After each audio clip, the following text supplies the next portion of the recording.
What's up, everybody? Welcome back to another edition of Go Talk with Marcus, powered by Podex, fueled by Go Fuel. This is a very special episode of Go Talk with Marcus. My irresponsibility has kind of let me forget about it.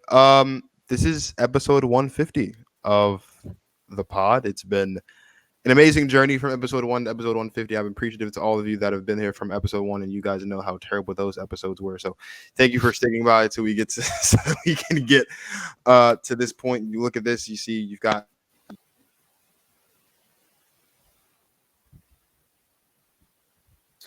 unplug the mic there. That's not good. Something that has happened several times over the course of this show. As you can see, we look different, right? Feel different, sound different. Got a whole new. Everything's kind of changed, and it's been not everything kind of changed. Everything has changed, and it's been great. And we're going to continue to evolve. I am stoked as always to have my brother Steezy A Smith on the show for today. Not just because it's the 150th episode, but also because it's Steezy A Smith. And I know secretly that you guys probably prefer Steezy on the show more than me. What's up, man? How you doing? Man, I'm feeling wonderful, but I'm feeling blessed. Don't lie to yourself, by the way. Don't say that. But I'm feeling good, bro. Obviously, Miami, I didn't think that Miami would beat the Sixers in a 7-game series. Like before the playoffs started, before Joel Embiid, Don't I give had Philly me. winning in 7. But no, check the tape. I Don't think it was give either on this me. show or it was on the Bolts. I said Sixers in 7 before the Don't give injuries. me any of the passive Heat thing. Don't do that. You were a Heat fan and you knew deep down you had the Heat. Don't give me that. Don't give me that. Don't give me No, that. it was only when Joel Embiid got injured. That's when I was like, okay, you know what? Nah, I gotta ride with my team here. So I guess you're a man of virtue, so I guess I'll take your word for it. Today's Friday at the time of this recording. Last night we watched the Philadelphia 76ers look terrible. Again, defensively. The Heat move on to the Eastern Conference Finals. By the time this episode comes out, we will know whether we'll be facing the Bucks or the Celtics. But we'll talk about that a little bit later as far as matchups and things of that concerned. But gotta start with Doc Rivers because this is twice now in this playoffs, maybe even twice now. Yeah, twice now in this playoffs. Once in the first round and now in this round, where Doc Rivers has gone viral because of a post-game press conference. After the game after the elimination game in Game 6, Doc Rivers basically kind of went nuclear. He didn't really go nuclear, but he did lay some heavy hits on the reporter who asked about his job security. He was basically saying how I'm very secure in my job. I'm very confident in what I did. I'm very confident I will be the coach next season. Daryl Morey has confirmed that Doc Rivers will be the coach next season. Do you think that the media is being too hard on Doc Rivers, given not just his past history up to this point, but also like what we saw this season out of Doc Rivers in the Philadelphia 76ers as far as expectations? Do you think that all the heat is warranted? Do you think that Doc is justified? What side of the coin do you fall on as far as the whole Doc versus the media thing? This is twice now that that Doc has kind of exchanged blows with the media in a post-game press conference or a pre-game press conference. man, that's a great question, bro. Honestly, I kind of find myself somewhere in the middle. I'm not siding with the media, but I'm also not siding with Doc Rivers. And you talked about it. You alluded to it. You talked about Doc Rivers and his history. I think, if I'm not mistaken, and this stat has been brought up before, but he leads, and this is not a stat that you want to lead in, obviously, but he leads all coaches in blown series leads. And so obviously, the media is somewhat justified. But then Doc Rivers, on the other hand, it's not his fault that James Harden averaged 18 points per game in this year's playoffs. It's not his fault that Joel Embiid suffered and was playing through a fractured thumb, an orbital fracture. He was coming off a concussion. He wasn't there for Miami's first 2 games.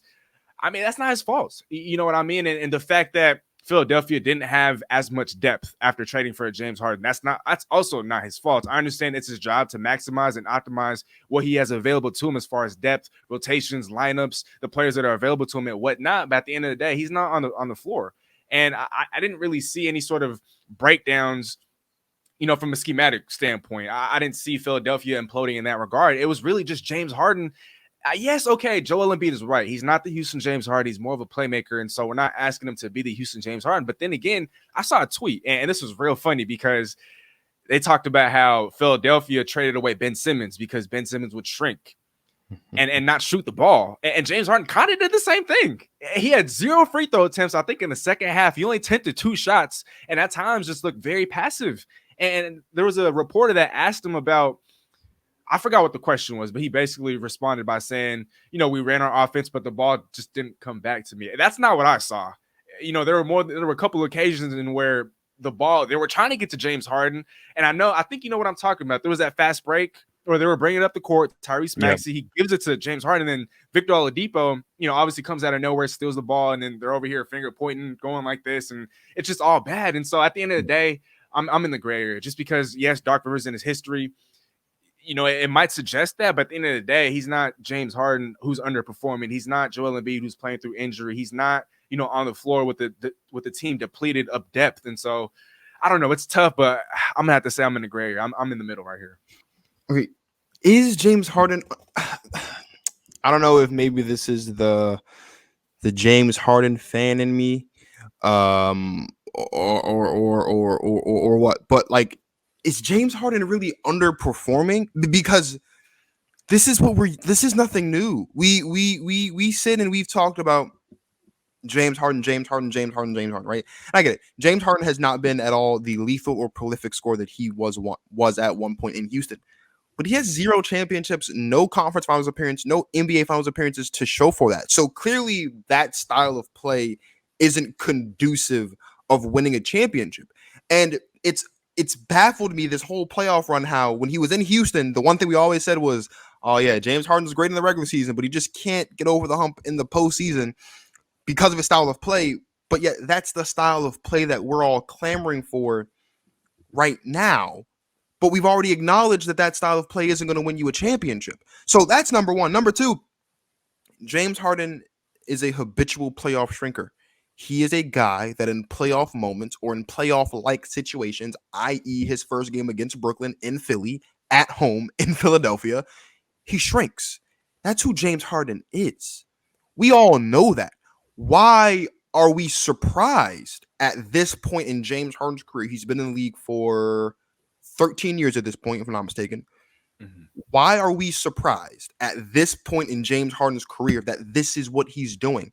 I'm not one that's subscribing to the notion that James Harden is washed because I don't think he's washed. I think he's playing a different role. And when you play a different role, obviously that looks different, right? You can't hold him to a standard of this style of play when one, it's already proven to not work, and two, he's not playing that same way. We keep talking about how this isn't the James Harden Philly traded for. This is exactly the James Harden that Philly traded for, because when he was in Brooklyn, James Harden was averaging 16, 17 shots a game, maybe a little bit less than that. Guess how many shots James Harden is averaging in Philly since he's been there? 16, 17 shots a game. This is exactly the James Harden that Philly asked for. They're not asking James Harden to go out there and give you 30 and 6 a night. Can he do that? Yes, that was evident. What was that? Game 3 or game 4, whichever one that was. That was evident in game 4. It's not that he can't do it, but that's not who he is anymore. You want to talk to me about blow-by rates? Quite frankly, I don't give a damn, because I'm not here for blow-by rates. I'm looking at what I see, and what I see is that as far as production, as far as getting to a championship, that James Harden couldn't do it.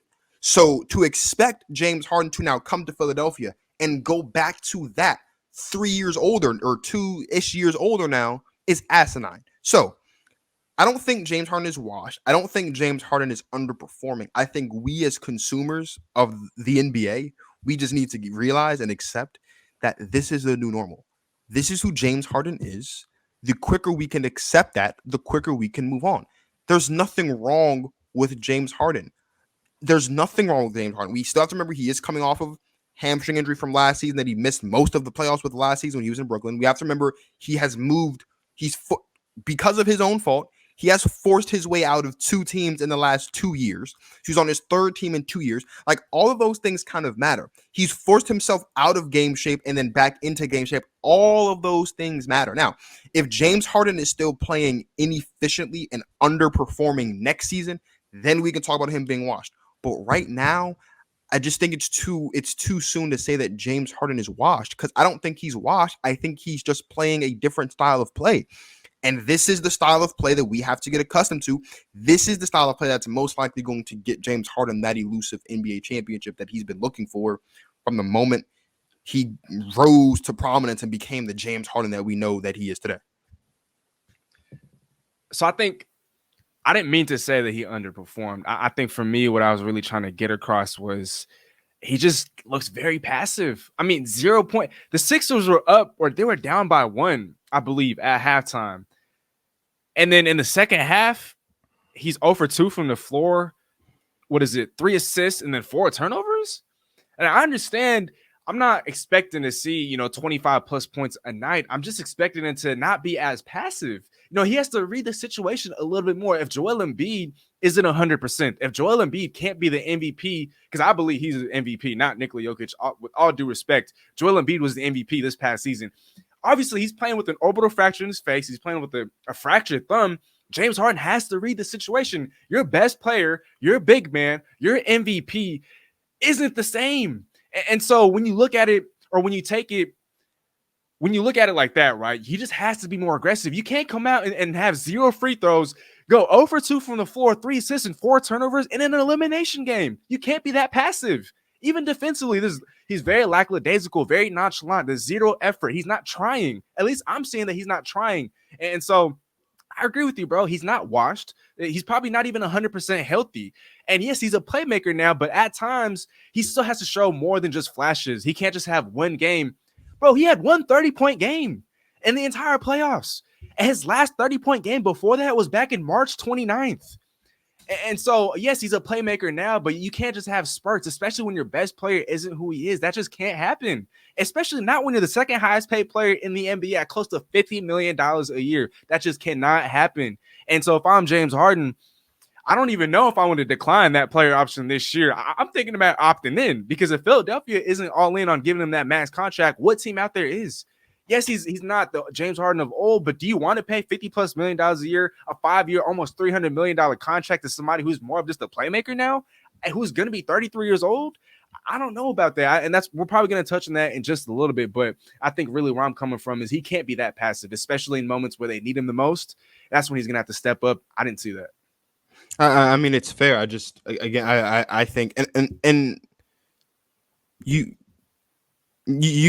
are married to your takes. Like, you, for the most part, you have your moments when you're not, but for the most part, for as long as I know, you're pretty married to your takes. So I understand where you're coming from. I just feel like, again, we have to realize that this isn't the James. Like, I think what happened is you look at a guy, and I don't even want to use the example, but like, you look at a guy like LeBron and you kind of forget that that's not the norm. Like, Yeah. KD has slowed down in his career. Kyrie Irving has seemingly slowed down a little bit in his career. Like, Steph Curry, he was dealing with injury. But I think last season Steph Curry shot the worst from 3-point line in his career. Granted, he's still the greatest shooter of all time. But like, Curry has consistently had questionable games in this year's playoffs. So I think what we have to remember is that, number one, this, like, it comes with age, and it's not that James Harden is washed, but he's getting older, and again, ISO ball and dribbling the ball 22 of the 24 second shot clock and then just heating up a shot hasn't won James Harden a championship in 13 years. Just because he's now doing that with Joel Embiid doesn't magically mean now that he's in Philadelphia that's going to win him a championship. I want to step away from the Sixers for just a second. We will come back to the Sixers. Let's talk about the Heat. Obviously, your Heat. You got Bam, you got Tyler Hero, you got Vincent, you got Max Vincent and Max Strus and Gabe Vincent, and you have Jimmy Butler, obviously, and PJ Tucker and Kyle Lowry. This is a team that I say does not have a superstar. I think Jimmy Butler is fantastic. I think Jimmy Butler is a star, but I don't think Jimmy Butler is a superstar yet. Can he get there? Maybe. Will he get there? Just because of how old he is? Probably not. There's nothing wrong with that. So, that being said, you look at the Miami Heat at this point, it seems like they've been very much so into the fundamental basketball thing of, like, we're just going to grind it out and just play old school fundamental basketball. You look at who's potentially on the other side, whether that's the Bucks or whether that's the Celtics.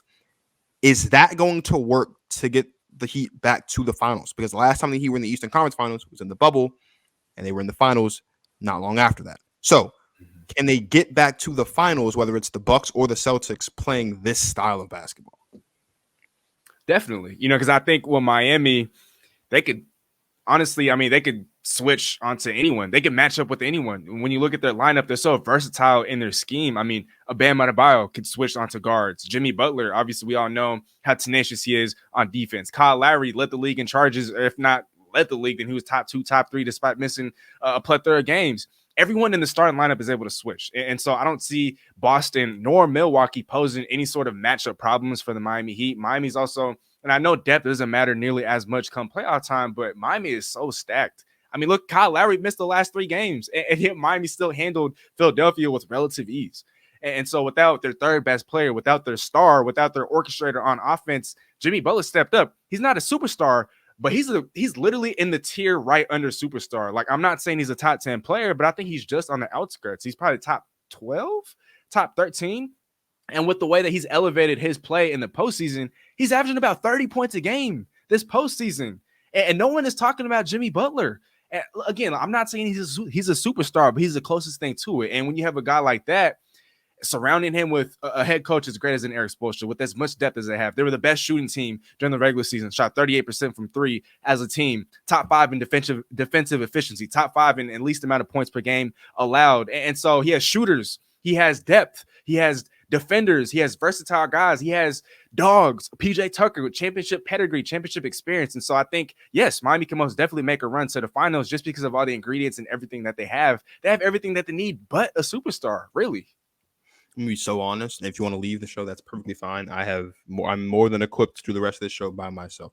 The Miami Heat have to be, I think, so far through this playoffs, undoubtedly the luckiest team left. I think, because historically, Bam Adebayo has struggled against Joel Embiid, and the only reason I had this series pegged for 7, and the only reason it didn't go to 7 was because Joel Embiid missed the first 2 games of the series in Miami against one of the best home teams in the league. Mm-hmm. If Joel Embiid plays those 2 games, and if he plays all 7 of the games of the series, the Sixers are moving on to the second round. So that's taking. I think we do know that, and I think that's your Heat bias. Look, the Heat are a good basketball team, fantastic basketball team. But as I've been saying for the better part of 2 years now, basically since as long as I've had this show, there's no answer for Joel Embiid in the National Basketball Association today. The answer for Joel Embiid doesn't exist right now. We haven't discovered him, or maybe he's there and he just hasn't gotten to that point yet. But we don't know who can stop. That's not true. There's one guy that can stop Joel Embiid, and that's Giannis. Because for some reason, every time Joel Embiid has to play the Bucks, he shrinks against Giannis. I don't know why that is, but you got to get that together. But outside of Giannis, there is no answer for Joel Embiid in the Eastern Conference, dare I say, the NBA. With that being said, take nothing away from the Heat. Coach Spo, fantastic coach, one of the most underrated and most, I don't want to say disrespected, but I guess you could say disrespected coaches in the league as far as just not getting his flowers and getting his props where they are due. Fantastic. Love Coach Spo, right? Jimmy Butler, amazing. Not a superstar, but amazing. You love Bam and you love Kyle Lowry. Here's the thing that worries me about the Heat against the Celtics or the Bucks. They cannot match offensive firepower with the Celtics. They can't really match offensive firepower with the Bucks, if we're being honest. There is also the potential for the Bucks that Chris Middleton comes back. The one thing that's been good for the Bucks about this series that they've had so far that enters Game 6 today will be done by Monday when this comes out, whether it's via Game 6 or Game 7, is that Chris Middleton could potentially suit up for the Eastern Conference Finals series at some point, right? I think, personally, it is too big of an ask to ask Jimmy Butler to continue to average 30 points a game to get the Heat to the finals. I don't think, it's not that Jimmy Butler can't do it. I just think that's too much for Jimmy Butler to do on his own. Because even though he's done it before, 2020 bubble. I think the difference between the bubble and this is the Celtics specifically, who are, if I'm not mistaken, are the team that they saw in the conference finals. Yeah. It's a much better Celtics team. Like Jason Tatum, head and shoulders better than where he was 2 years ago. So is Jaylen Brown. They have The coaching is different. The Marcus Smart, like everybody that's on this team now, better than that team. Yeah. Like this team would probably sweep the 2020 Celtics. So it's not that I don't think he can do it, because he can. I'm not saying he can't. I just think it's too much. I think it's too much to ask when, if you're going against the Celtics, say you can still get Jaylen Brown and Jason Tatum, who could combine for 60, 70 points a game in this series, right? You still have Marcus Smart, who's a dog defensively. You have Al Horford, who has stepped up tremendously so far through their series against the Bucks. You've got Robert Williams, who is there and is a presence defensively and probably would have won Defensive Player of the Year or been a finalist for Defensive Player of the Year if he didn't miss that large chunk of time that he missed towards the back end of the season, right? Like there is a lot. This team is better. This team is, I think, even though it's only his first season, I'm not going to butcher his name, so I'm not going to say it, but I think that so far the Boston's coach now has done a better coaching job this season than we've seen in recent seasons for the Boston Celtics. I think he has absolutely found out how to get the best out of Tatum, how to get the best out of Brown, how to get the best out of Smart and all these guys, and then put it all together to get the best out of this team. The Bucks, on the other hand, the Bucks are different because the Heat got past the Bucks and Giannis missed 1 or 2 games in that series. They ended up winning that series 4-1, right? Chris Middleton's still better. They now have Drew Holiday. They didn't have Drew Holiday in the bubble. Like, Giannis is obviously better than he was in the bubble. So both of those teams are better. And it's not that the Heat aren't better, but the Celtics, the gap between this year's Celtics and the bubble Celtics is so large. And the gap between this year's Bucks and the bubble Bucks are so large. Whereas the gap between the bubble Heat and this year's Heat isn't as large, to me anyway, as the gap between, like, obviously, you know, you've made improvements. You added Kyle Lowry and PJ Tucker, and the team has gotten better. Bam Adebayo's gotten better. Jimmy's gotten better. Tyler Hero's obviously come back from wherever he went last season after the year before when he was doing this crazy thing and mean mugging Braun in the finals, right? It's not that the Heat aren't better, but I just feel like the Celtics and the Bucks have each made improvements within their own ball clubs that are so far greater than the improvements that the Heat has made. Where it's not that Jimmy Butler can't go out there and average 30 points a game, because he can. And quite frankly, I'm sure he will. But I don't know if that would be enough against this Celtics team or against this Bucks team, because both of these teams are so much more better offensively and defensively, because the Heat got to the finals in the bubble because of their scrappiness and their defense. Are they still a scrappy team? Yes. Are they still a defensive team? Yes. But the Celtics got so much better defensively over the last 2 years. The Bucks have gotten so much better defensively over the last 2 years. So it's not just going to be about Miami's defense versus their offense. It's also going to be about Miami's defense, the offense versus their defense. And I don't know if the pieces around Jimmy Butler is enough to get past a Celtics or a Bucks. Not that they can't, because they would be the home team, and they've been one of the better home teams in the league this season. They'd have 4 games at home. If it goes to 7, that obviously means a lot, right? You have to take that in consideration. But just looking at it right now, given what we've seen from Boston so far through these playoffs and Milwaukee, especially without Chris Middleton so far through these playoffs, I think, and it's not, it's weird because of the 1 seed. I think no matter who they face, I think that, especially if they face the Bucks though, but even if they face the Celtics, I feel like the Heat would be the underdogs heading into that series because of the lack of prolific offensive prowess. Like, guys can heat up, but are you always going to be able to count on Strus and Vincent and all the guys come off the bench to give you that production? I don't know.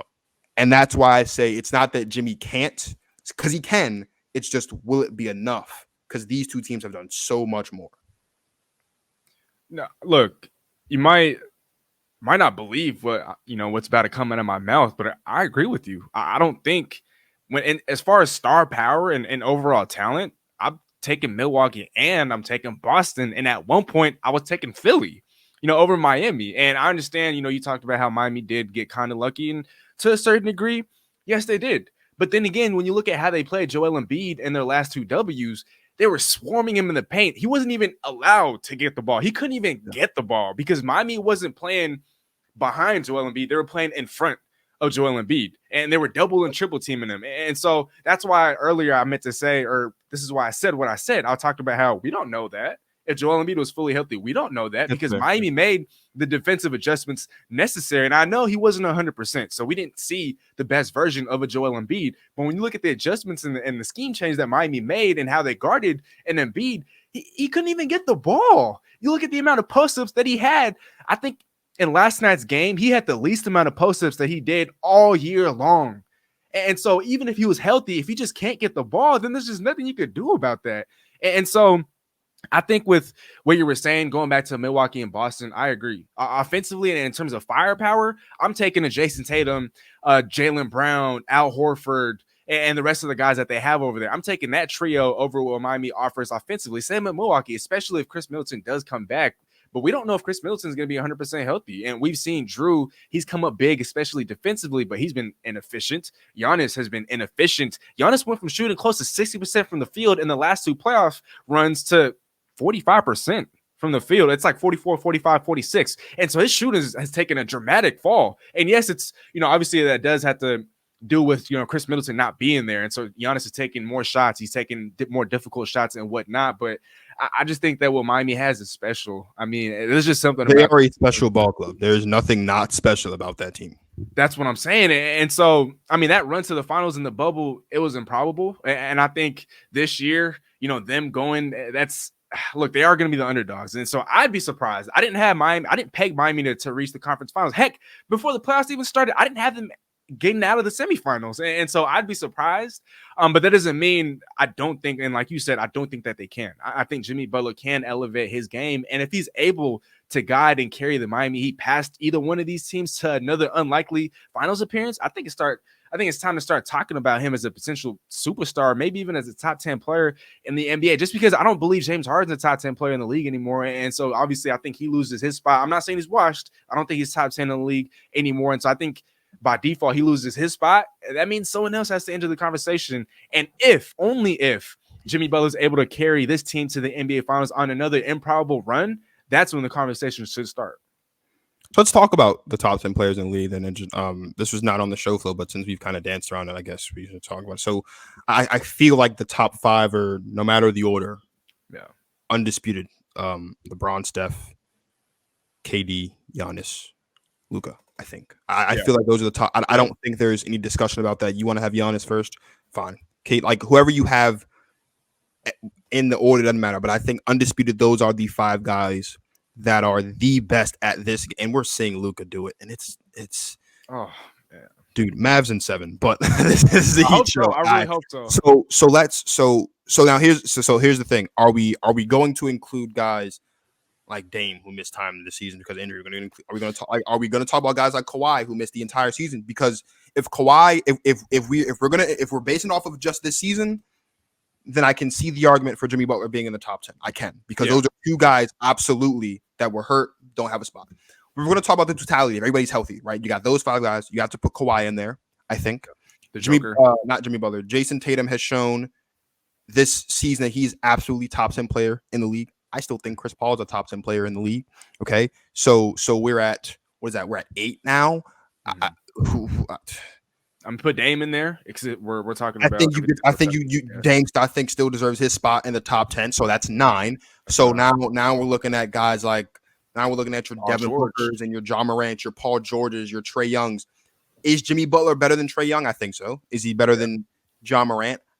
I think so. Even though I think that it's weird. It is weird because I don't know. I feel like, I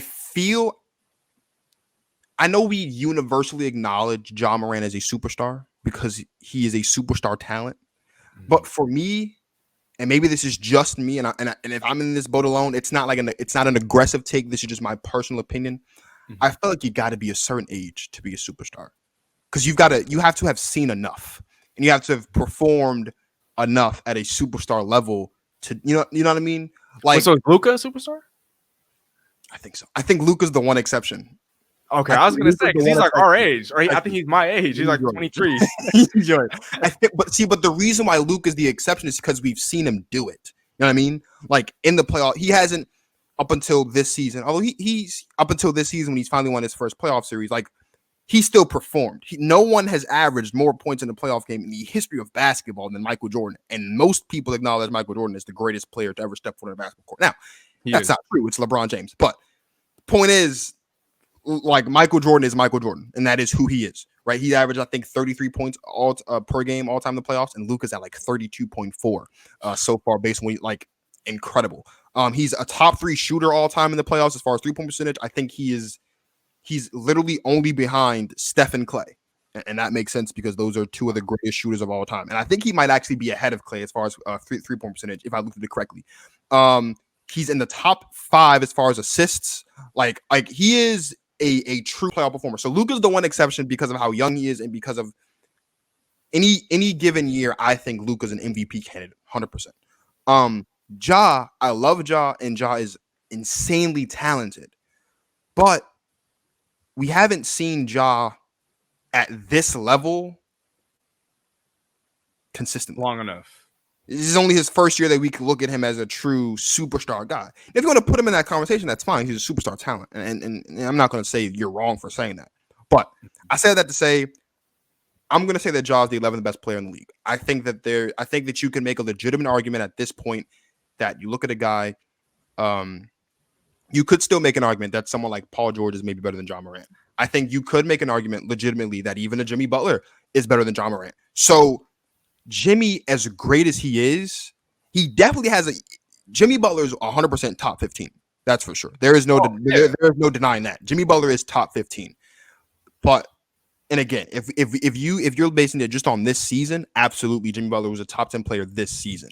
Mm-hmm. But if everybody's healthy across the league, even though he's had his troubles, and this might get a little bit interesting, and I like even Anthony Davis, who's been in and out of lineup to the injury. Like, I think Anthony Davis, when healthy, still deserves that top 10 spot. So no, I agree. So then Jimmy would slot in 11, 12, maybe 13, depending on who you ask. But like, I don't think it goes any farther than there. You got to have me in your top 15. So I think there's only 10 superstars in the league, and then 10 superstars in the league are the 10 best players in the league. That's how I've always felt. I have always felt that there are 10 superstars in the league, and it's the top 10 players in the league, and those are the guys that we just listed. Once you get past, and really once you get past the top 8, those last 2 are kind of iffy, right? Because we say that Dame's a superstar, but doesn't have any of the credentials that any of the other guys have. And Luka's young, and we say that he's a superstar, but neither does he, right?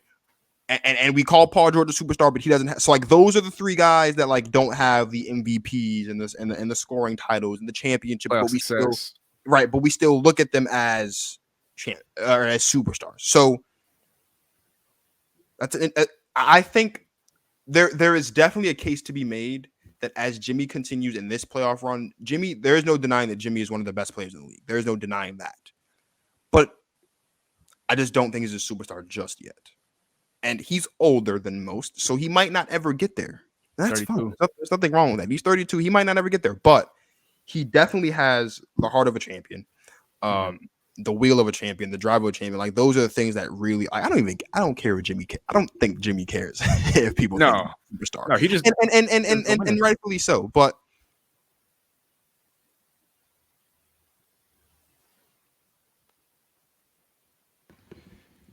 I don't think he's there. I don't think Jimmy is a superstar, but it's close. It's close. Like, it's not one of those things where, like, if you say he is, I'm going to be like, you know what I mean? He's one of those guys that you're just on the fence about all the time, because he has those moments. He is, then he has those moments like most people in the league that are kind of in that cusp. We're like, that didn't look like superstar talent to me.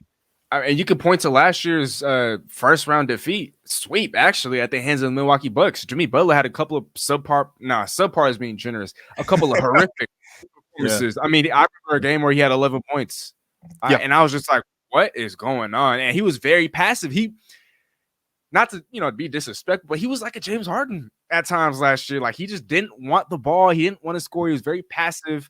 But I think for Miami, one of the main reasons why, on top of everything else that we talked about earlier, and I don't know if you ever paid attention to Max Kellerman and the way that he ranked players, but he would say that superstars were 5-star players, stars were like 4-star players, and so on and so on, right? I think with Miami, on top of the depth, on top of the coaching, on top of the shooting, on top of the culture, on top of the hustle, the energy, everything, on top of that, I think the fact that they have 3 4-star players, I mean, I think that not a lot of teams can say they have that many 4-star players. I think Jimmy Butler is actually 4-star players.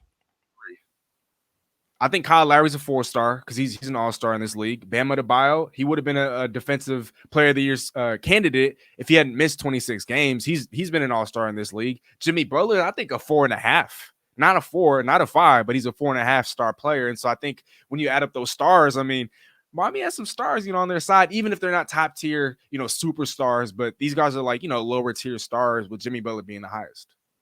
I can't get mad at you for that. I did also make one egregious mistake. I forgot to mention that Joel Embiid is a superstar in this league. Right. Oh, we didn't even talk about him. Oh my Joel gosh. Embiid is a superstar. And despite the fact that I don't appreciate that he is the 13th ever back-to-back MVP in the history of the league, I guess I have to give credit where credit is due. Nikola Jokic is also a superstar in this league. Whatever. So I hate that he doesn't deserve to be a back-to-back MVP, dude. It just anyway, that's not the point. So yeah, Jimmy's close. I think you can make an argument that Jimmy's close. And again, I mean, however you want to slice it is how you want to slice it. Who do you think? Not that they really have a preference because they don't care. They'll take on anybody. As far as best shot to make it back to the finals for the first time since the bubble. Which oddly enough just 2 years ago. So it's like crazy to even say that it was like 2 seasons ago. But they're back to East Conference Finals for the second time in 3 years, looking to potentially make it to the finals for the second time in 3 years. Who do you think? I don't want to say easiest because that's not the right word, but just for lack of a better term, who do you think? I'll say this: who do you think offers the lesser road of resistance to the Heat as far as making it to the finals again this season? That's easy. I think it's the Boston Celtics. And I'm not saying that the Milwaukee Bucks are the better team by a long shot because they might not even be a better team, yet they still might win the series. I just think that the Bucks are the reigning defending champions. They have the heart of a champion. They've been doing this without Chris Middleton. Chris Middleton is bound to come back. I mean, shoot, if this series is prolonged, I think we might see a Chris Middleton in Game 7. And so I think that the fact that they've been able to hang this long without their second best player, without a 3-time All-Star, a guy who's played in the Olympics, he's a gold medalist, he's their closer, he's the Robin to Giannis's Batman, or however you want to look at it. I think the Boston Celtics, maybe they might pose more of a matchup threat to Miami, but I think Boston would be, I guess, the easier matchup per se. But another thing, I know this is a little older now, but I just wanted to add this. I think another argument that can be had in Jimmy Butler's favor, as it pertains to him being a superstar in this league, how every year we talk about how, we feel like the MVP award shall go out to the best player on the best team. It should not be the best player on the best team. But that's kind of like a consensus, right? Amongst a bunch of like terrible consensus. It is, but it sucks. The best player on the best team is finals MVP. Right. But so if we're going off of that, I think there's more of an argument to be made or to be had for Jimmy Butler being a superstar because, like you just talked about, 2 Eastern Conference Finals in the last 3 years. And if they make it to the finals, that's 2 finals in the last 3 years. The number 1 seed in the East this year. Who's the best player on the best team in the East? Jimmy Butler. Who's been the best team or who's been the best player on the best team that's advanced to 2 Eastern Conference Finals in the last 3 years? Jimmy Butler. And so if we're going strictly off of that, which we're not, but I'm just saying for the sake of argument, if we're going off of that, I think there's more of an argument to be made for Jimmy Butler to be a superstar. So I don't know. People, I'm not saying this is you, but I'm just speaking in general, but people move the goalposts all the time. You know what I mean? Because there's a lot of people out there. People do move the goalposts, and dare I say, I think you just moved the goalposts a little bit there with your. I kind of did, but I'm kind of going off of the not off your Jimmy Butler things. I agree there with your Jimmy Butler thing. I think this reason here is why I have consistently died on the hill. That if I have to pick a guy right now, all players available to start a team with, not to build around, not for the future, 1 year. If I'm going to pick a guy, I'm picking LeBron, then I'm picking KD, then I'm picking Giannis. And here's why. Because you just said to me that the Boston Celtics will be the less road of the road of least resistance, and I'm inclined to agree with although I think it's the Bucks.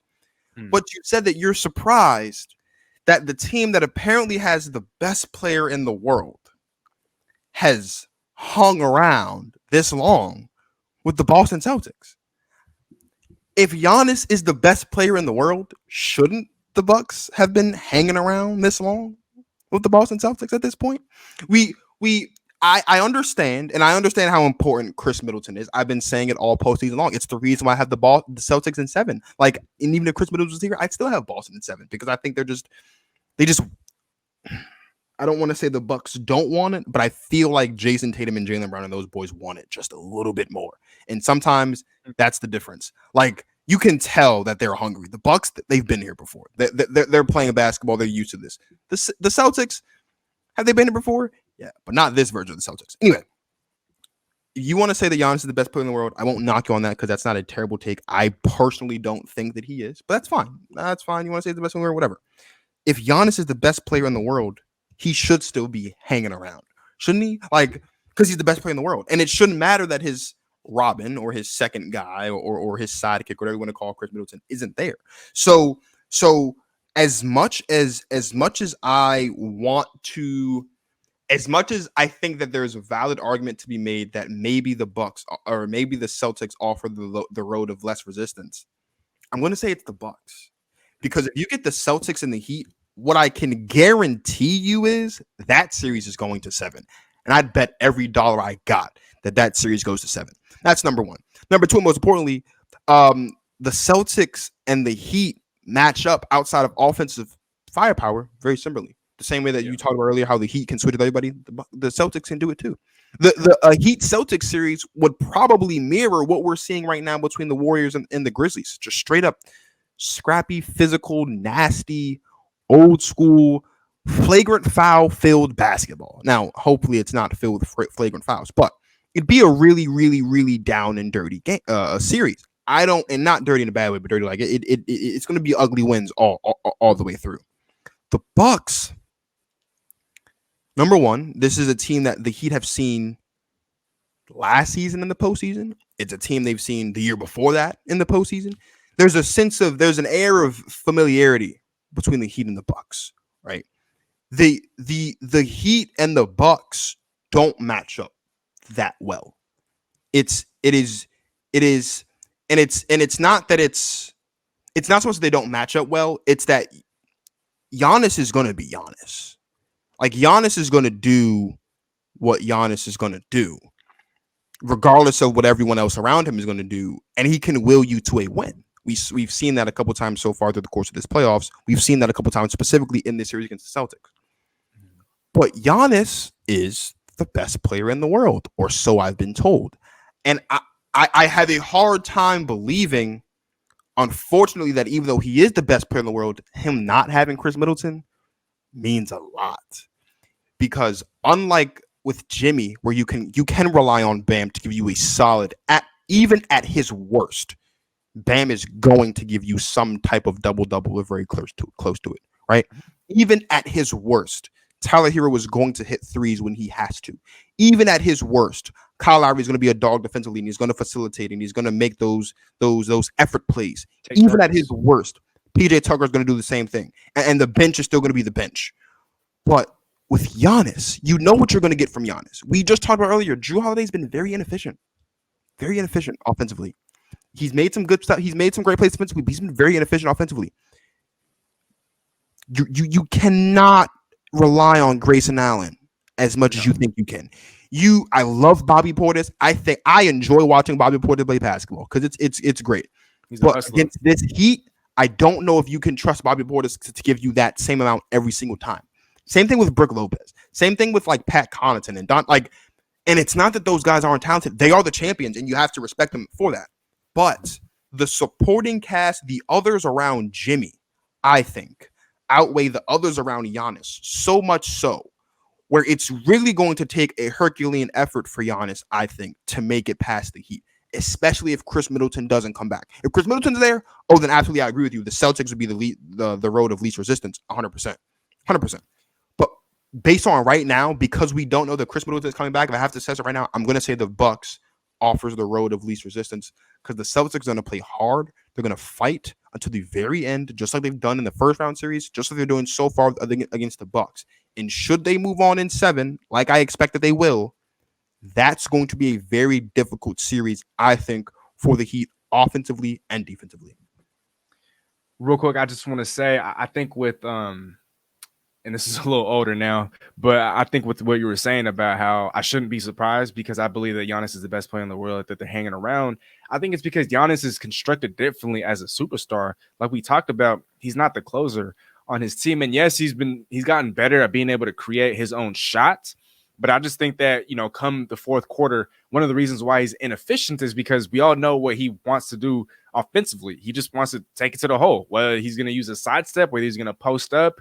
Maybe he shoots a mid-range jumper here or there, but I just think in the fourth quarter, he's guarded differently. And so I'm still kind of surprised because Milwaukee's more top-heavy than a lot of other teams. I mean, they have 3 stars in Giannis, Drew, and Chris. And so when one of those stars are out, obviously there's a heavier workload on a Giannis and a Drew. And yes, by virtue, if he is the best player in the world, then it shouldn't matter, right? But I just feel like he's constructed differently as a superstar. His game is constructed differently than that of a KD or LeBron. But he's so dominant defensively in terms of hustle and what else he brings to the table that it's, I don't know. Another reason why I'm saying that he's the best player in the world is because I feel like it's kind of by default, right? KD, talk about, or at least I talk about, availability is the best ability. KD has played in about 36% of games the last 3 years. And so by default, he's out of the conversation for me. Let's not forget that one of those years he missed because of the Achilles. Exactly. Like and that plays a part into it. But I mean, we're talking about the last 3 years though. And 1 year was wiped out. And then ever since he left the Warriors, he's won 1 playoff series. Like, come on, dog. I know he hasn't had that many playoff series. Entire year because of an Achilles. I know, but he still had 2 other years. He still had 2 other years. Season, look, you want to crucify KD for this season? Can't get mad at you for it. Looked terrible this season, and he got swept. Looked disgusting. Dare I say, this year's LeBron James might not have won this series against Boston. He would have got 1, maybe 2 games. So you want to crucify KD for this series? 100%. I can't defend him there. Missed his first year in Brooklyn, missed every single game because of the Achilles. His second season in Brooklyn, did he lose the playoff series? Yes. He had an injured James Harden. He had he had no Kyrie, and still his foot was just 1 inch too big. And I get it, right? We don't play the games of what ifs, right? But we have to take I understand where you're coming from, and it's not, and I'm not saying that's a bad take. I get it, right? I completely understand where you're coming from, but we have to look at this from the totality of things.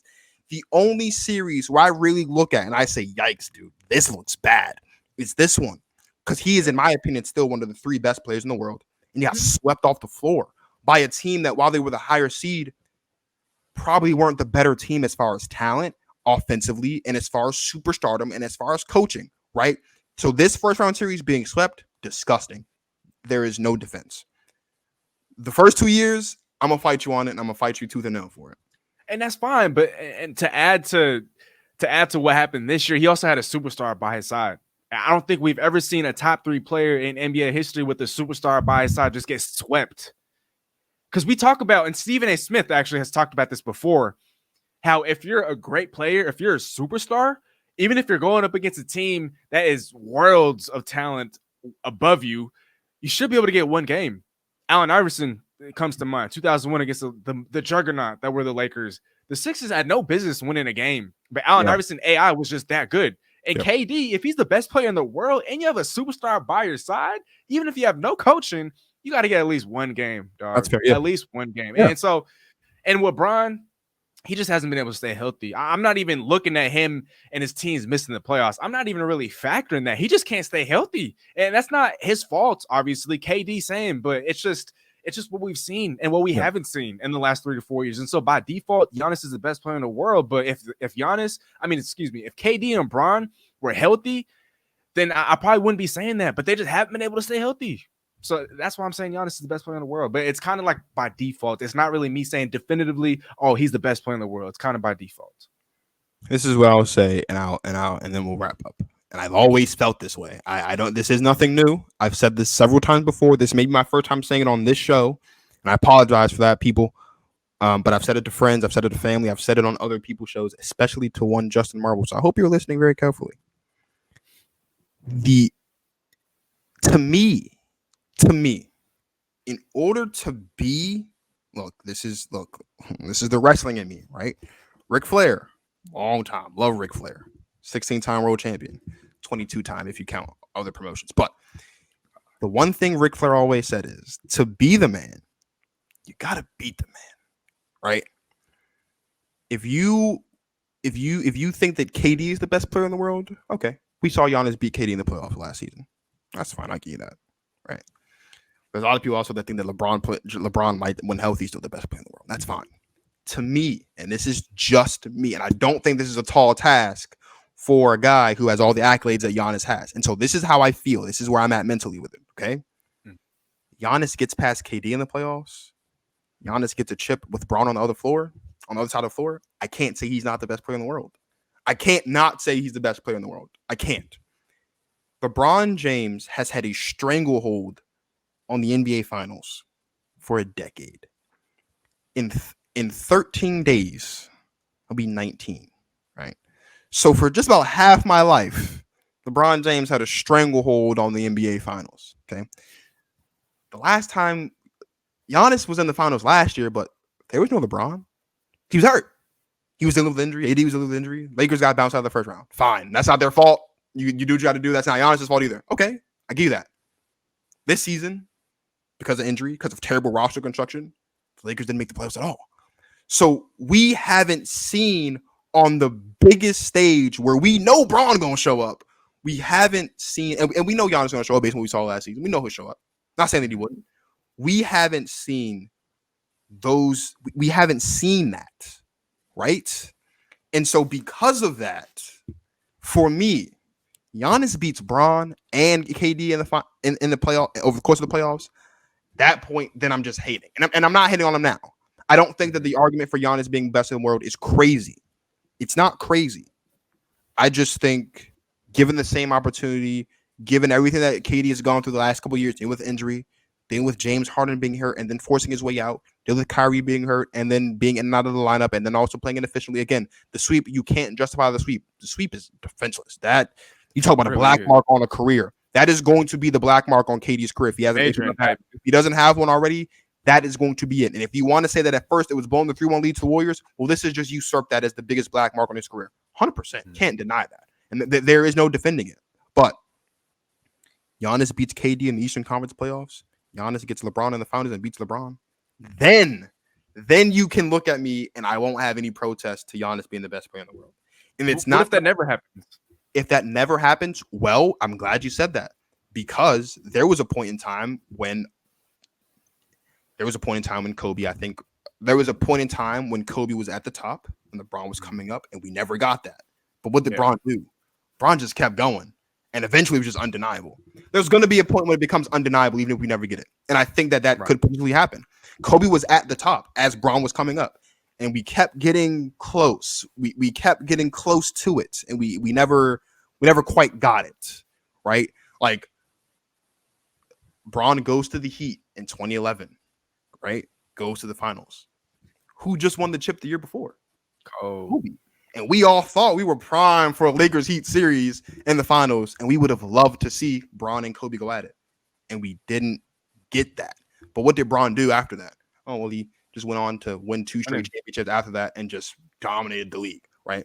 You can't deny it, because while he's going up, now Kobe was starting to come down as he's getting older. There's less games at him, right? That could happen here, where there's just going to become a point in time where, look, man, KD's getting old.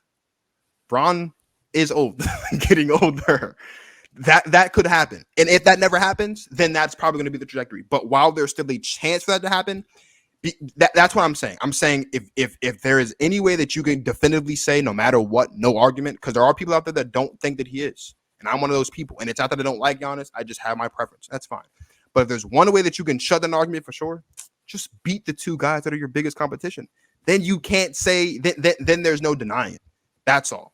So if it never happens, look, Giannis already he's already a 2-time MVP. He already won Defensive Player of the Year, right? He's a multi-time All-Star, multi-time All-NBA. Like he has all those things, right? He's already the Bucks all-time leading scorer. He's got all these crazy, most improved player, right? He has had, I think, probably the greatest meteoric rise probably ever. To go from most improved in, what was that, what is that, 2017, 2018, to then go to be the final MVP, to win the MVP back-to-back years 2 years later, defensive player of the year on the second leg of that, and then win the championship the year after. You can't, the achievements, the accolades are there, and there's no denying it. But there is still that one thing. We haven't seen Giannis versus LeBron on the big stage. And you mentioned, and again, like, look, we didn't see that with Bron and Kobe, and you're right. But Bron just kept going, and then eventually it was like, all right, yeah, well, clearly, because there's just no competing at this point. And Giannis can get there, but while there's still an opportunity, that's the way that is the way that you undeniably say Giannis is the guy. Beat KD in the playoffs, beat Bron in the playoffs, and then you have to deny. You can say it's undeniable now, but that's the way you could. That's the way that ironclad. There is no denying. That is undeniably if he goes through both of those guys en route to a chip, including beating LeBron in the finals, because that's how you have to get the chip, is beat LeBron in the finals if LeBron is there. So one question, but I just gotta ask. So if Giannis and the Bucks are able to prevail against the Celtics without his sidekick, without his closer, without his 3-time All-Star in Chris Middleton, does that enhance his argument in being the best player in the world in your eyes? Of course. I think Giannis is the second best player in the world. I don't think the gap's that large. Like, it's not that I think that Giannis is like, not that I think that KD and LeBron are up here and Giannis all the way down here. I mean, but so this is the thing, right?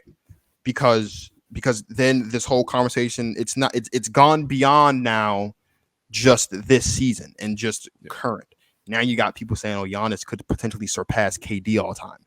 That is malarkey. I'll use the nice word. That is malarkey, because KD's a 4-time scoring champ. He's an MVP, 2-time Finals MVP, 2-time champion. He's got all these accolades, right? And sometimes we see these crazy things, and we say crazy things because we see crazy things. And that's fine. I get it. Giannis, let's say he does get past the Celtics. Let's say Giannis wins a chip again this season. Okay, 2 championships back-to-back, 2 Finals MVPs, right? You look at the other 2 guys at the top. If you look at the other 2 guys at the top, KD's a back-to-back champion with 2 Finals MVPs. Bron is a 4-time champion, 4 Finals MVPs. One of those was back-to-back. One of them was with the first ever 3-1 deficit, but his comeback from a 3-1 ever. So there's arguments to be made for all 3, not both sides, all 3 sides.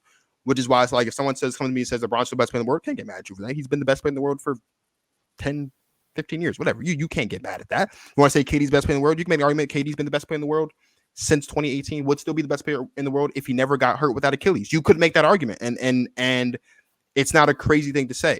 But the reason why I'm not so hard on it is because, again, as Giannis was rising to prominence, KD was hurt, Bron was hurt. That's not Giannis's fault. Giannis just playing ball. He's doing what he has to do. Giannis is the best player in the world. That's fine. You say Giannis is the best player in the world. I can't get mad at you for that. But what I'm saying is, if you want to shut down all the doubters, for all the people that say that Giannis is the best player in the world, if there's one way to just shut up all the guys who think LeBron's the best player in the world, you want to shut up all the guys who think that KD's the best player in the world, he beats KD in the Eastern Conference playoffs. He beats LeBron in the finals. You can't deny it. You just can't deny it. Of course, but actually, there's one more thing I want to bring up. So you talked about how, and I'm not saying that you're on this train, but you talked about how back in 2018, when KD started that run with the Warriors, he probably could have been the best player in the world, right? After he won 2 straight chips, 2 straight Finals MVPs. But I got to ask you, because for me, I hold this against him. Do you hold it against him that he won those rings, those championships, on a team that won 73 games without him, on a team that won a championship without him? And I know depth pieces, they weren't all there. Harrison Barnes wasn't there and whatnot, but the basis and the foundation of the team was still there. Steph was still there. Clay, Dre, Steve Kerr. And so were you one of the people that held his rings against him? And were you one of those people that wanted him to win a ring without those guys to really prove his worth as the best player in the league? Because I never saw KD as the best in the league, even after winning those championships, because I looked at it as like, yo, you joined a 73-win team, and yeah, you were the best player on that team. You stood out, but you were supposed to win Finals MVP. You were supposed to win rings. That team was you couldn't beat that team. Best team in NBA history. And so it's kind of like, okay, you did what you were supposed to do. But until I see him win a championship without those guys, until I see him win a championship without the nucleus of a 73-9 team, I can't have him in that conversation. Or he's in the conversation, but I couldn't ever say definitively that he was the best player in the world. Never. I never said that. I was never on that train. If the Warriors won the chip when they went 7-3-9, I would have held those rings against them. But the Warriors went Okay. 7-3-9, and they still couldn't win. They still didn't win the chip. And I think you can make a legitimate argument that the same way we make the Draymond being out argument with the Warriors, which I don't think matters, because Draymond was suspended for one game, they still lost three straight.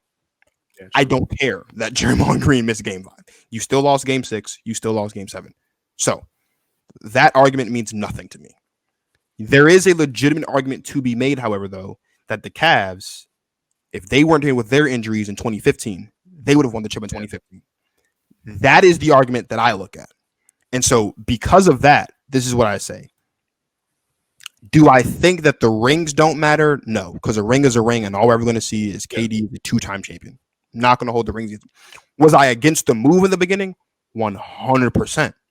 Absolutely. Was against the move in the beginning because you don't go join the team that just waxed you in the Western Conference Finals on their road to a chip, or to the finals at least. You don't go join that team. I was against that. I've gotten over it, but I was. So because the whole Draymond Green argument thing with the 2016 finals means nothing to me because you lost 3 straight games. Draymond missed 1 game. You still had him. If I'm not mistaken, Draymond Green played in game 6. Draymond Green played in game 7 on your home floor. You lost both those games. So that means nothing to me. And again, like I said, you can make the argument that the Cavs would have won the chip in 2015 if they weren't dealing with their own injuries and things like that. So Kevin Durant winning a chip outside of Golden State is not, I don't think, my personal opinion, I don't think Kevin Durant cares if he never wins another chip. He doesn't. I don't think he cares. It's the people that hold those 2 chips against KD that really want to see him win a chip outside. I think he can win a chip outside of Golden State. I think he can too. I thought last season, if Kyrie wasn't out and if Harden was healthy, they would have won the chip last season. I think. Yeah. I think that would have been the best season for them to do it. Now it's going to become harder because the Celtics are getting better. The Heat are still the Heat. The Sixers are still going to be the Sixers, right? You have other teams in the Eastern Conference getting better. The Eastern Conference isn't as easy as it once was just a couple of years ago. The Bucks are still the Bucks, right? And as long as Giannis is in Milwaukee, you're going to have to see them at some point. So I think the window for that is closing. But even if KD never wins another championship, and I think it's very possible that he doesn't, although I think he will, but it's very possible that he doesn't.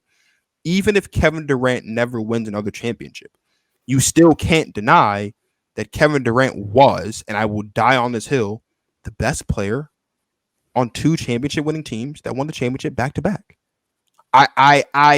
You can say that was Steph Curry's team. That's fine. But Kevin Durant was the closer for that team. In 2017 specifically, I don't know if the Warriors win the chip in 2017 if they don't have KD. I don't think they do. Now in 2018 they will because it was just LeBron. They'll win that chip probably the same way they won it the first time.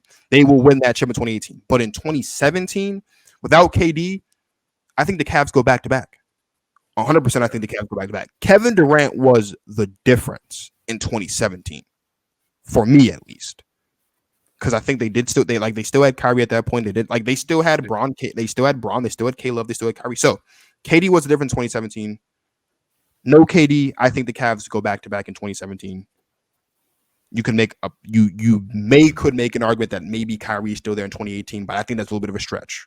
And if Kyrie's still there in 2018, then you're talking about potentially a Cavs 3-peat. And then at that point, the whole world just gets flipped upside down. So I'm with you. I'm not.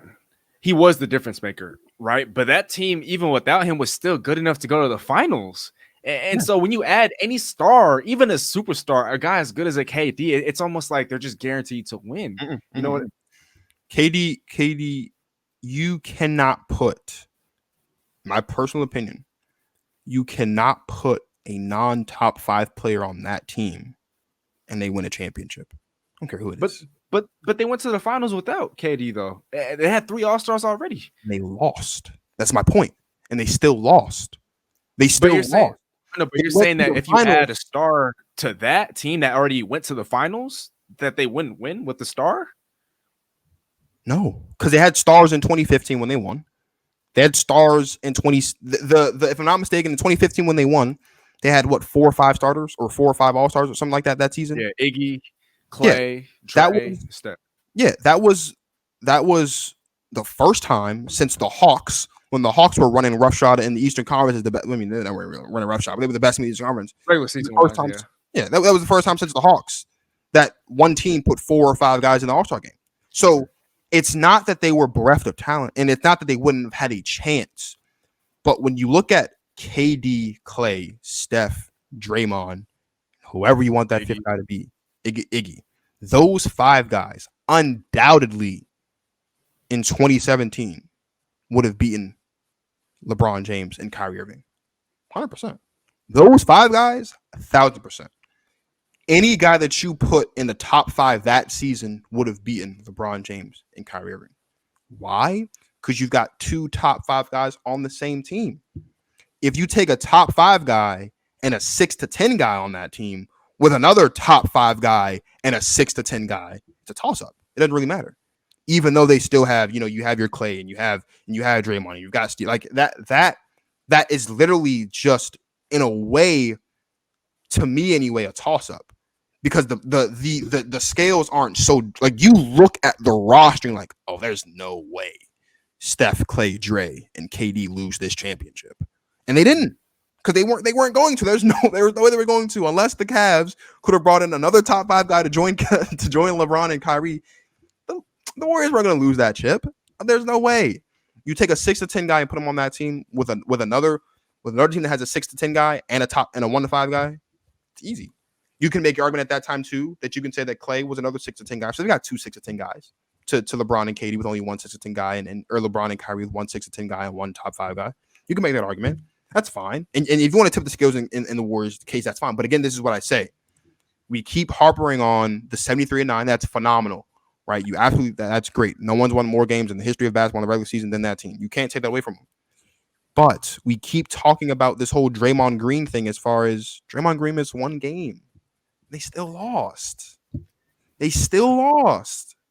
They still lost 3 straight. And again, you go back to the year before that, LeBron and Kyrie and those guys were dealing with injury. They're not injured.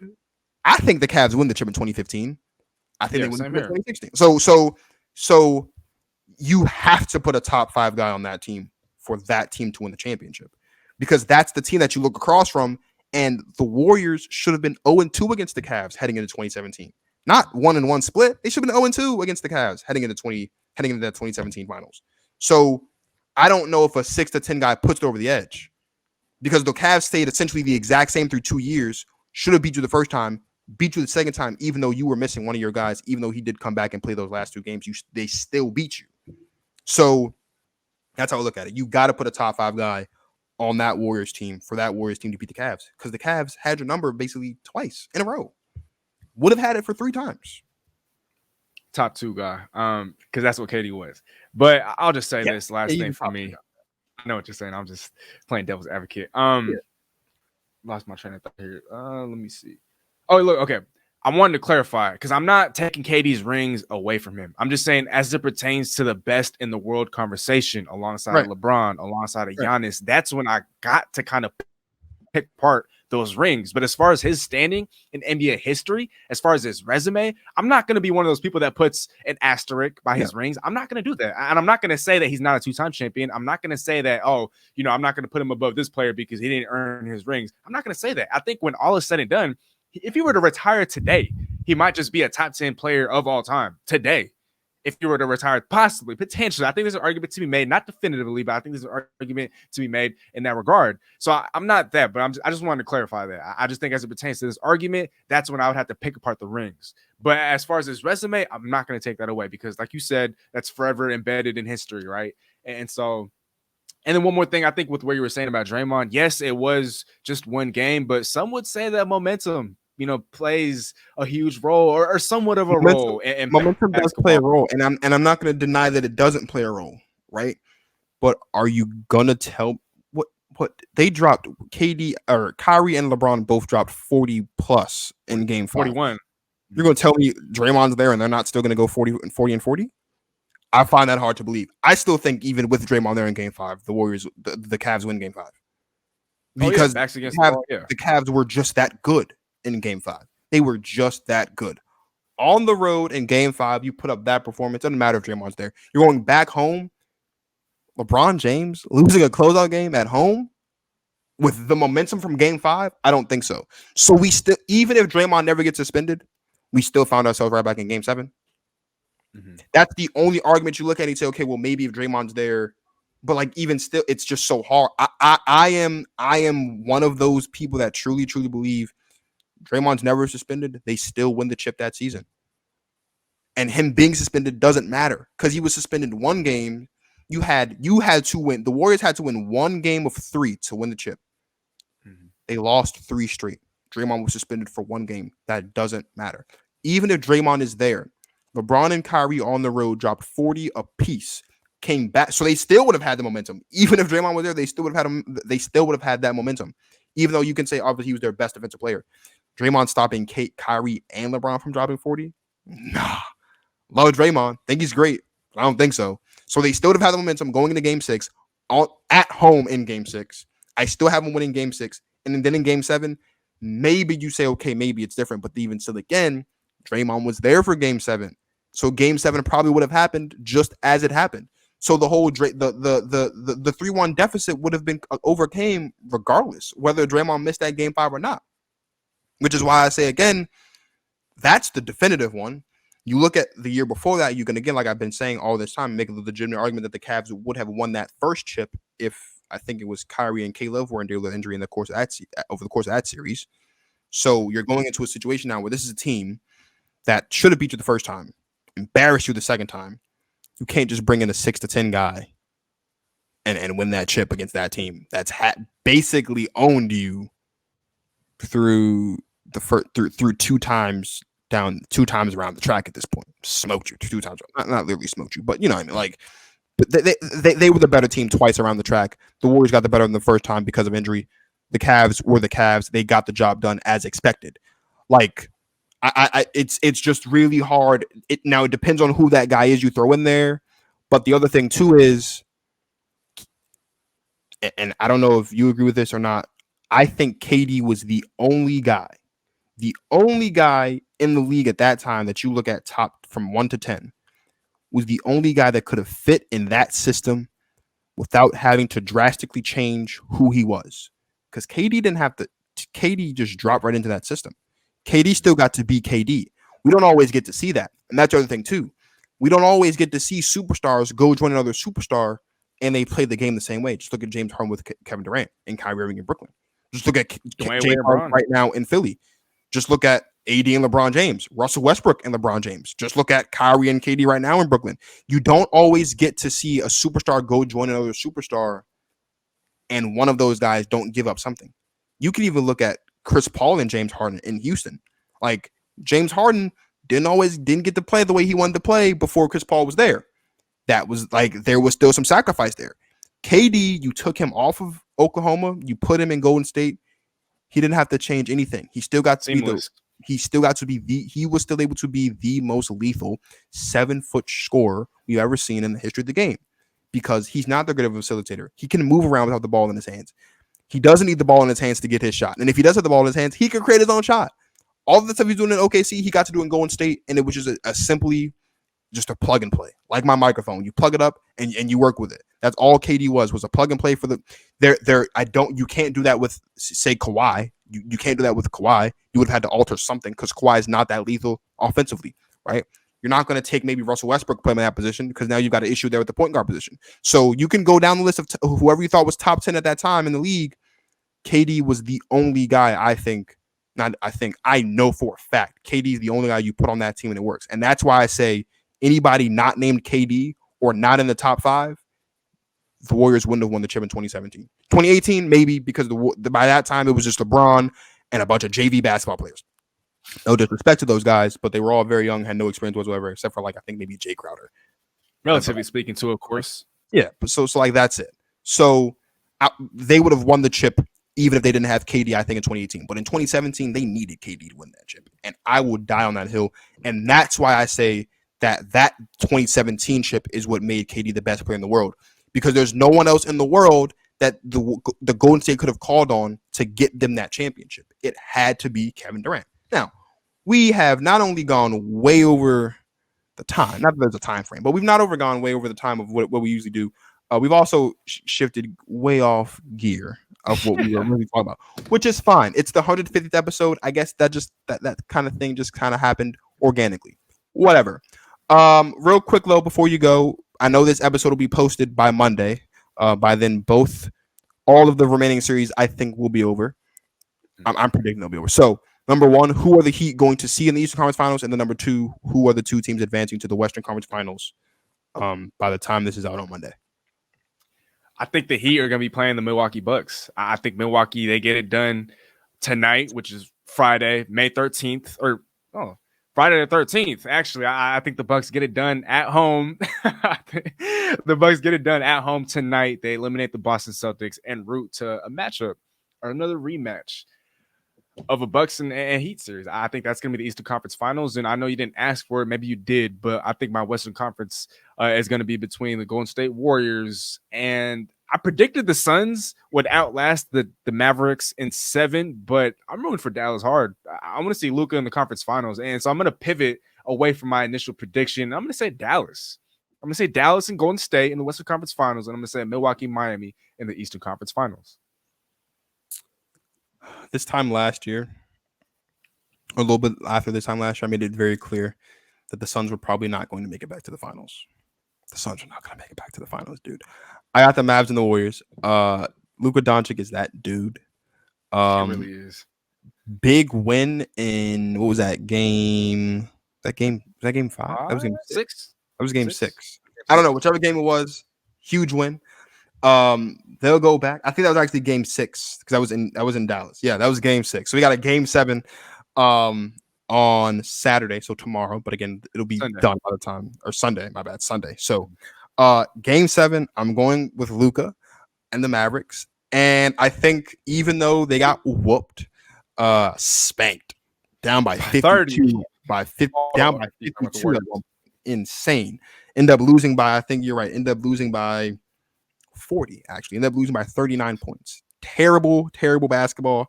I think Golden State may have just been playing possum to try to get that win at home in game 6. So I'm going to go Dallas and Golden State in the West. So right there with you. And I've been rocking with them since they got the sweep done. I'm going with Boston in 7. I'm going to say Boston gets the job done tonight on Friday. They'll come back in game 7 at home Sunday afternoon at 3:30 in Boston. They'll get the job done, and they'll see your Miami Heat in a Eastern Conference Finals rematch from 2 years ago. As always, my brother, thank you for coming on. Thank you guys for listening, because this has been the longest season series recap episode we've done. Again, it's fine though. It's the 150th episode. I guess it was kind of destined for this to be a long episode. Whatever. Also, again, thank you guys for sticking with me through 150 episodes. Big things on the way. Big things on the horizon. I know we usually do the football stuff on Monday, Wednesday, and Friday, but because of this series being recapped, had to push that stuff back because this stuff is important. The playoffs are happening. Don't want to get that stuff outdated. So thank you guys for listening. We will resume the football as the series' outcome. We'll probably won't get back to football till next week, depending on how these series finish up. But Steezy, please let everybody know where to find you and what's up next for you. Yeah, bro. Again, this was fun, bro. My pleasure. And yo, to everybody out there, please, man, let's get my man to 100, especially by the time his birthday comes. I want to see that 100. If I don't, then I might not hop on the show again. But yo, please, though, everybody out there that's tuned in, I know some of y'all, tune in and aren't subscribed. So for whatever reason, man, if just for his birthday, just let that be the reason why you subscribe. Please subscribe, man. Get my brother over here to 100 subscribers. And once you guys do that, at GTP Marcus on YouTube, on Instagram, on Twitter, on TikTok. If you guys are watching this, you can see the social media handles down below.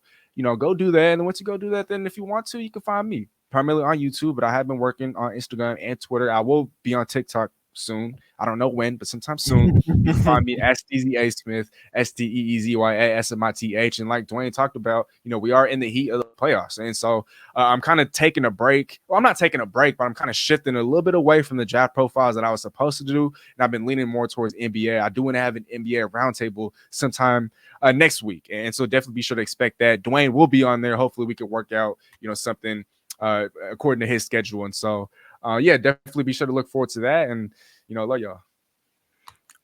Like I said, y'all probably enjoy hearing Steezy on the show more than me. That's fine. It's whatever. I do it for the ratings anyway. I'm not stupid. I know how to put the shows together. But yeah, thank you guys for watching. I have enjoyed the road to 150. Now we're on the road to 200. At the pace we're at, we might actually hit 200 by the time we hit our 2-year anniversary in August, maybe a little bit before that. So we'll see. It'll be cool either way. I've enjoyed all of I've enjoyed all 150 of these episodes.